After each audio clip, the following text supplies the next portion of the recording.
Hello বন্ধুরা, আমি সুস্মিতা। আর আজ আমি বানাতে চলেছি শ্বশুর মশাইয়ের এক্সপেরিমেন্ট করা ঢেঁকি শাকের একটি রেসিপি। আমরা এই শাকটাকে ঢেঁকি শাক বলি, তোমরা কি বলো আমাকে নিশ্চয়ই জানিও। সকালে ঢেঁকি শাকটা আনার পর আমি সুন্দর করে বেছে ধুয়ে কেটে নিয়েছি। আমি ঢেঁকি শাকের এই রেসিপিটি কিন্তু আগে কখনো ট্রাই করিনি, তবে বাড়ির সবাই কিন্তু খেয়েছিল, খুব টেস্টি হয় বলে শুনে আমিও বানিয়ে নিচ্ছি আজকে ঢেঁকি শাকের এই রেসিপি। ঢেঁকি শাকগুলোকে কেটে নিয়েছিলাম, তারপরে কড়াইতে একটুখানি তেল দিয়ে হালকা ভেজে নিয়েছি। তারপর কড়াইতে তেল দিয়ে দিলাম শুকনো লঙ্কা ফোড়ন, দিয়ে দিলাম পেঁয়াজ কুচি ও লঙ্কা কুচি। পেঁয়াজ আর লঙ্কাটাকে হালকা ভেজে নেওয়ার পর দিয়ে দেবো ওর মধ্যে একটা ডিম। পেঁয়াজ ও লঙ্কার সাথে ডিমটাকে দিয়ে ভালো করে নেড়েচে ভেজে নিতে হবে, যাতে ডিমের কাঁচা স্মেলটা চলে যায়।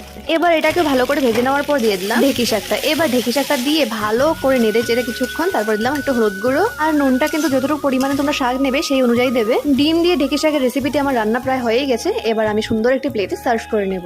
বন্ধুরা, তোমরা যদি না খেয়ে থাকো এই রেসিপিটি একবার অবশ্যই ট্রাই করে দেখো, সত্যি আমি খেয়ে বলছি খুব টেস্টি হয়েছিল। তাহলে চলো আজকের মতো টাটা। এমন রেসিপিগুলো পেতে হলে আমার চ্যানেলটিকে সাবস্ক্রাইব করে দিও। টাটা।